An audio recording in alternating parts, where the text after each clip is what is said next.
This is a continuation of where I left off for our general relativity talk.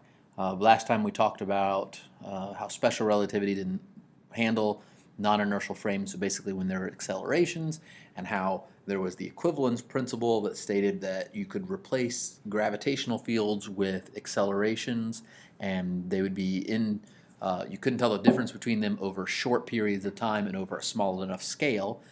So basically, for individual particles, they wouldn't be able to tell a difference of an acceleration versus that. But tidal forces on large scales and things like that over a long period of time, you could see a difference for a circular or spherical gravity well versus an acceleration.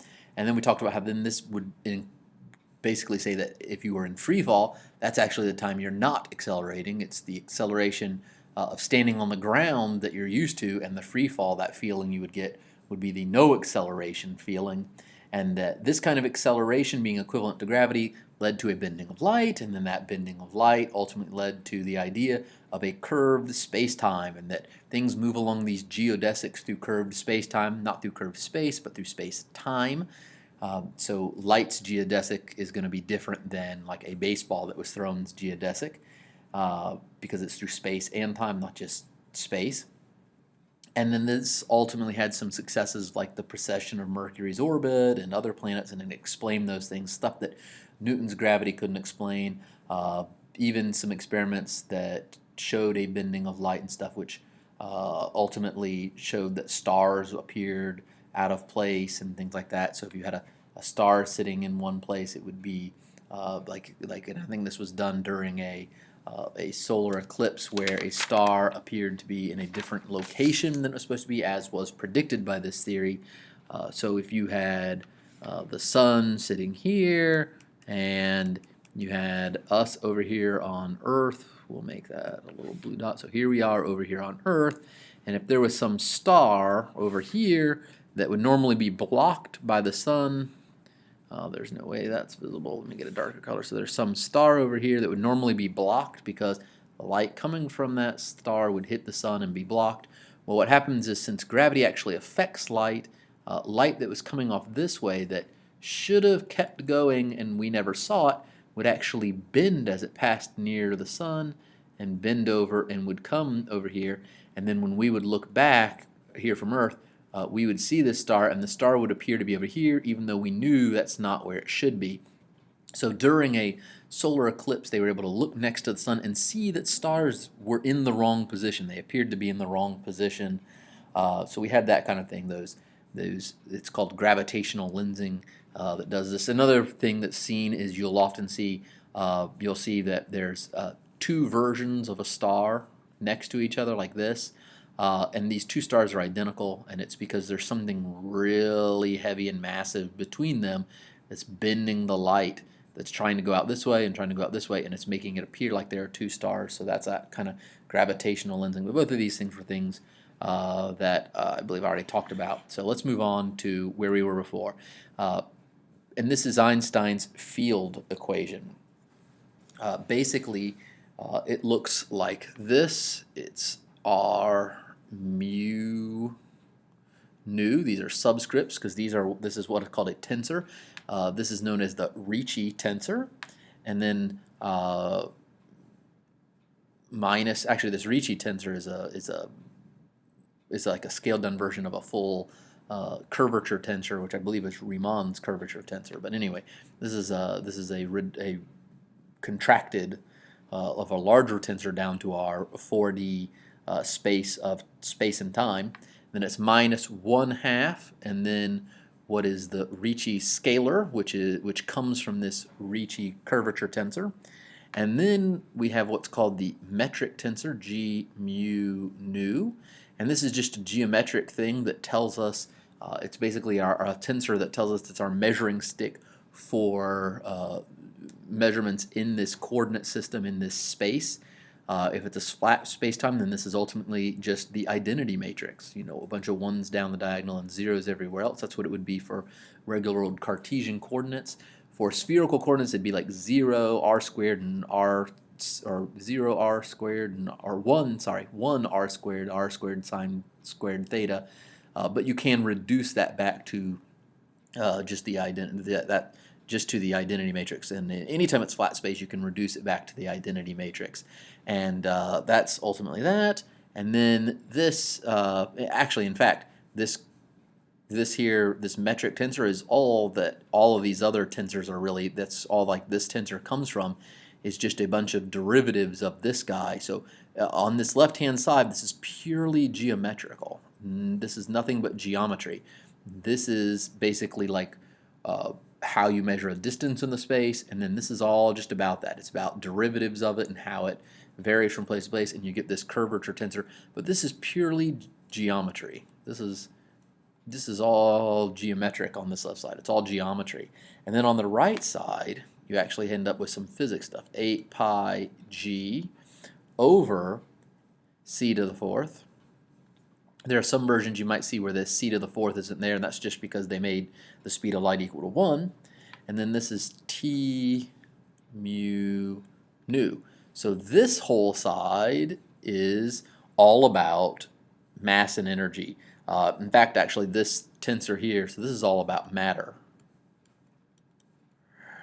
In fact, this tensor here is called the momentum energy tensor, and it's a 4x4 matrix. Ultimately, just like this was a 4x4 matrix. I don't know if I mentioned that. It's a 4x4 matrix. This is a 4x4 matrix, and all of its components tell you either energy density or energy flow or momentum density or momentum flow. If you remember before, we found that invariant thing back in special relativity where we had that invariant quantity of kinetic energy and momentum, right? We had found out that from that E squared equals P squared C squared plus M squared C to the fourth, that we could come up with an invariant form, which was total energy squared minus P squared C to the fourth. So there was this invariant relation between energy and momentum, and that's what this basically is. It's this invariant quality, because if you think about it, if I say something has a certain amount of kinetic energy while I look at this object and I say, oh, it's going along with a velocity v, so it has some certain kinetic energy based on that velocity. Well, if I'm just sitting still here watching it as it flies by me, but if I'm not sitting still and I'm running along next to it with a velocity v as well, then I would say it has a different I'd say it has no kinetic energy, and someone else might be running in the opposite direction with some other velocity. They're running, and they're going to tell you it has an even bigger kinetic energy than anybody else. So kinetic energy, so your energies, your momentums, all these things, they are not invariant, but the relationship between all of them can be agreed upon. And that's really why these are tensors. And I don't expect you to know what tensors are, but the one thing you need to know about tensors is, one, they're like big matrices. These are essentially 4x4 matrices, like a matrix with 4 terms here, 4 terms here, and 4 terms this way. So it's got 16 total terms. And these terms are a lot more complicated than just 16 different numbers, but ultimately, because they're comprised of derivatives of the metric tensor and all kinds of stuff called Christoffel symbols. But ultimately, the idea behind a tensor is that a tensor is invariant under coordinate system transformation. So if you change from one coordinate system to another, the laws of physics have to stay the same. And so the only mathematical objects then that stay the same like that are these tensors. These tensors, the determinants of these tensors and the traces of them, they stay invariant. So no matter what coordinate system you switch to, no matter whose perspective you're looking at, because remember, it's relativity, it's all about whose perspective you're looking at. No matter whose perspective you're looking at, this equation's still going to hold true because these tensors are invariant for those changes. And so really any true fundamental rule of physics has to be then a tensor physics in order for the rules of physics to stay the same for everybody. There's no real other choice that we know of other than to do it with tensors. So this is what you end up with. You end up with this crazy, this crazy equation. It's really, really difficult to solve, but it can be done. Usually you put a bunch of stuff in and let a supercomputer kind of solve it for you. The original version of this actually had one more term. I'm going to put it in red. It was a plus, and then there was a cosmological constant term. I won't put it in because you don't need to know it. Plus the cosmological constant term, which was basically actually I think it was minus that, but anyway, it was an extra term that was added on here on this left-hand side for a slight curvature to space that caused space to be static. It was an anti-gravitational force that Einstein put in there, but then of course we discovered, or not we, but it was discovered, we humans discovered that the universe was expanding, and therefore this cosmological constant was wrong. There was no anti-gravitational force. The universe was getting bigger. And so Einstein retracted this anti-gravitational idea here, this cosmological constant idea, and said it was his greatest blunder. And then something like 80 years after he died, they started to find evidence that this actually had been right to begin with. So a lot of times you see this added back in nowadays, whereas for a long time it was taken out and it was just this, but now a lot of times you'll see this with an extra third term added on the geometry side. Okay, so just wanted to kind of mention that to you. That's there. So what you need to really notice about this is you have geometry on one side and matter on the other, and that's the really impressive thing, that essentially matter determines the shape of geometry, because this is all about the shape of the geometry of the space, the curvature of the space. So matter tells space how to curve, how to bend, how its geometry should be, and then that geometry ultimately tells matter how to move. And that's why they're separated on the two sides like this. They kind of control each other. Matter says this is how much you're going to bend, and then space says, okay, now this is how you're going to move inside that curved space. And that's the thing you hear a lot of. You'll hear people say that. Matter tells space how to bend, and space tells matter how to move. Okay, and that's this equation right here they're talking about. Okay, so another example like this is one of the solutions. That this is ultimately a very complicated set of differential equations, partial differential equations. It's fields, and it's very complicated to solve. But it turns out that one of the solutions to these differential equations is the wave equation, that you can actually create waves out of this. If you have masses oscillating, much like we would create electromagnetic waves if we had a charge, like you took an electron and you oscillated it back and forth, right? You can create electromagnetic waves coming off of that. Well, if you take matter and oscillate it, you're actually going to create little gravitational waves. That a wave is a solution to this equation, and you can get these gravity waves. These are much, much smaller and much harder to detect than the electromagnetic waves. We detect these all the time. So our eyes can detect these. We see these. But these are very difficult to detect. And you may have heard recently there were 3 men that won the Nobel Prize for the detection of this. Essentially what they did is they set up a measuring stick this way and a measuring stick perpendicular to it.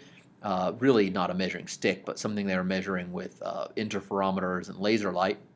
And these were really, really long, I think on the kilometer scale long. And they basically would measure this length versus this length. And they had to know it really precisely. And what they would find is, or what they did find is that when gravitational waves went through here, it would cause these two, like say this one would stretch and get longer, while this one would compress and get shorter. And this was something that was very difficult to measure for a long time. They finally did get it measured, and those guys won the Nobel Prize for it, including one of them was Kip Thorne, who was the guy who helped a lot with the science for Interstellar. But anyway, ultimately this was the basic idea, to look and see if space was stretching in one direction and compressing in another, like what would happen as a wave passed through, and they were ultimately able to detect it.